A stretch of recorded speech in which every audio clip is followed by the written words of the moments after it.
Buenas tardes.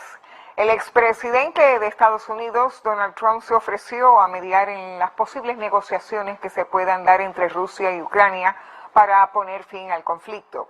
Según Trump, las hostilidades en territorio ucraniano nunca habrían ocurrido si él todavía estuviera en la Casa Blanca.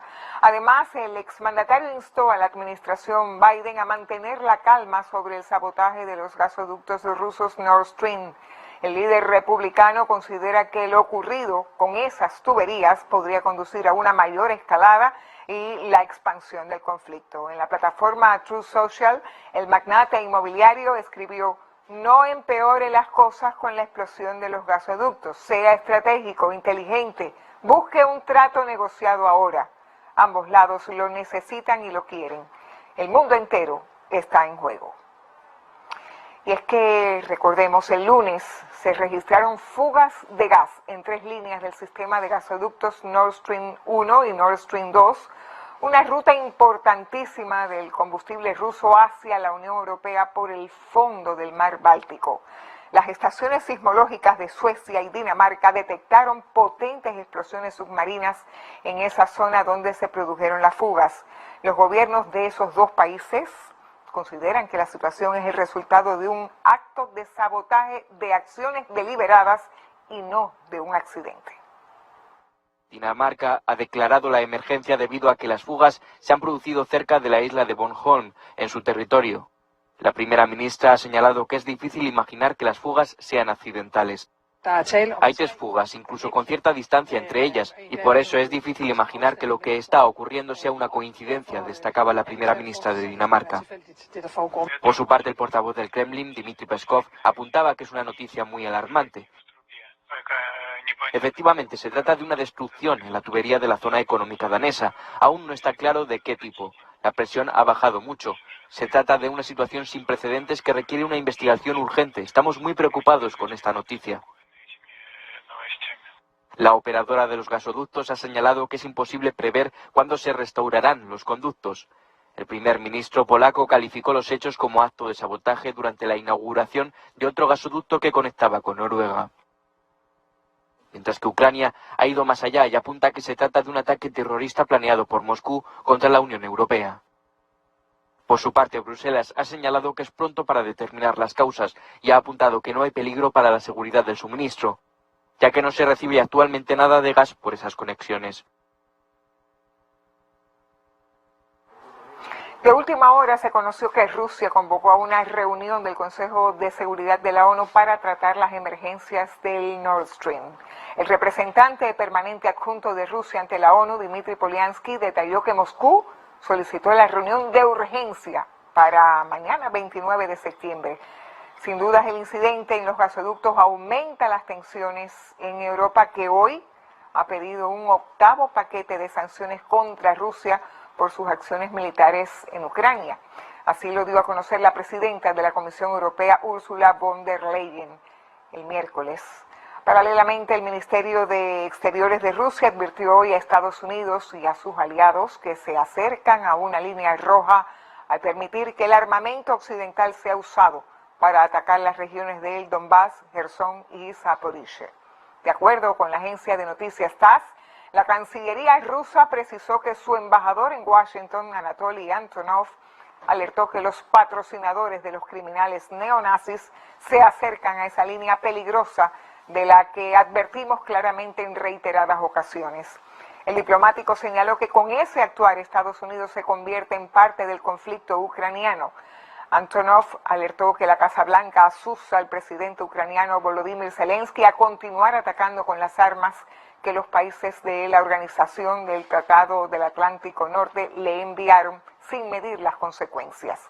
Antonov subrayó que los esfuerzos diplomáticos para hallar una solución pacífica a la crisis no pueden ser efectivos mientras los países occidentales utilicen al régimen de Zelensky como un mercenario contra Rusia. Desde Moscú se advirtió a la OTAN que cualquier cargamento de armas a Ucrania será un blanco legítimo de sus fuerzas e instaron a dejar de jugar con fuego. Vamos a continuar aquí en América Latina, donde trasciende que más de 10 Grupos armados de Colombia ya iniciaron un cese al fuego, informó este miércoles el alto comisionado para la paz, Danilo Rueda.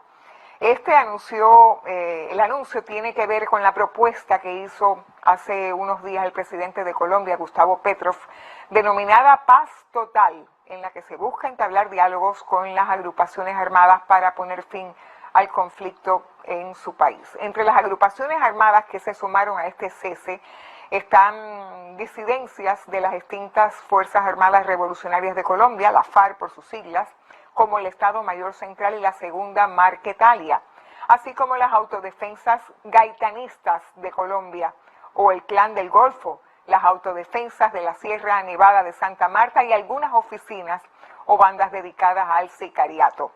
En esta fase de exploración, Rueda expresó que se les ha pedido no matar, no desaparecer, no torturar y así ir avanzando. Y en Ecuador, la Asamblea Nacional exige al Estado responsabilidad en medio de la crisis política provocada por el femicidio de una abogada ecuatoriana supuestamente a manos de su esposo, un policía en servicio activo dentro de la Escuela Superior de Policía. Los parlamentarios han reclamado una investigación independiente para lo que han llamado un crimen de Estado. En medio de la conmoción nacional por el asesinato de María Belén Bernal dentro de la Escuela Superior de Policía de Ecuador, el Parlamento de este país ha pedido que una de sus comisiones, la de Garantías Constitucionales, asuma la investigación del caso para garantizar la imparcialidad. Es el dolor de todas las madres, de todas las víctimas, con el que nos encontramos en este nefasto femicidio perpetrado por el Estado. Una comisión de esta Asamblea debe tratar este caso, señor presidente. Los femicidios son una responsabilidad del Estado. Mientras a uno o a varias autoridades finjan que no ha pasado nada y que con deshacer un edificio es suficiente, se seguirán permitiendo estos actos atroces que permiten o que terminan con la vida de las mujeres. Esta Asamblea tiene que cumplir el rol histórico que requiere la investigación de este caso.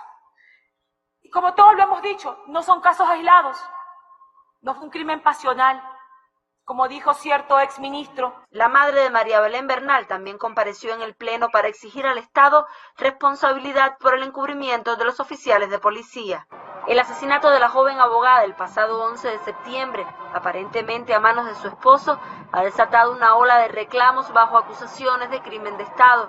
En respuesta, el primer mandatario Guillermo Lasso ha aparecido arropado por mujeres de su gobierno y se ha comprometido con apoyar la lucha contra la violencia de género. Desde el año 2014, cuando se tipificó el delito de femicidio, Ecuador ha registrado 1.247 casos. Desde Quito, Ecuador, Lourdes Estúcer, Sistema Informativo de la Televisión Cubana. Gracias a Lourdes Estúcer por este reporte. Vamos a terminar en Estados Unidos con algo que destacábamos en titulares. Ya el huracán Ian impactó la costa oeste de la Florida con vientos de más de 250 kilómetros por hora. El gobernador de ese estado, Ron DeSantis, vaticinó días muy desagradables por la llegada de ese meteoro. Según el diario The Washington Post, solo 4 ciclones han tocado tierra en América del Norte con vientos tan fuertes como los de este fenómeno meteorológico que recién atravesó por el occidente de Cuba. Javier Ortiz con los detalles. La intensidad del huracán Ian prende las alarmas en el sur de Estados Unidos. Residentes de Tampa salieron en masa de su ciudad antes de que las condiciones climáticas se deterioraran. Esa urbe con costas al Golfo de México se encuentra próxima al sitio donde el ciclón tocó tierra. En la mañana de este miércoles, el gobernador Ron DeSantis advirtió acerca de la fuerza con que Ian golpeará a la Florida. Tenemos un huracán verdaderamente monstruoso. El huracán se ha fortalecido, está en una categoría 4 alta y pudiera llegar a categoría 5 antes de tocar la costa. Y entendemos que esto no es una cosa que va a pasar en 48 horas. El efecto se sentirá por días, semanas y meses, y en algunos casos quizás hasta años. El estado de la Florida recibe al huracán Ian esperando lo peor. Javier Ortiz, Sistema Informativo de la Televisión Cubana.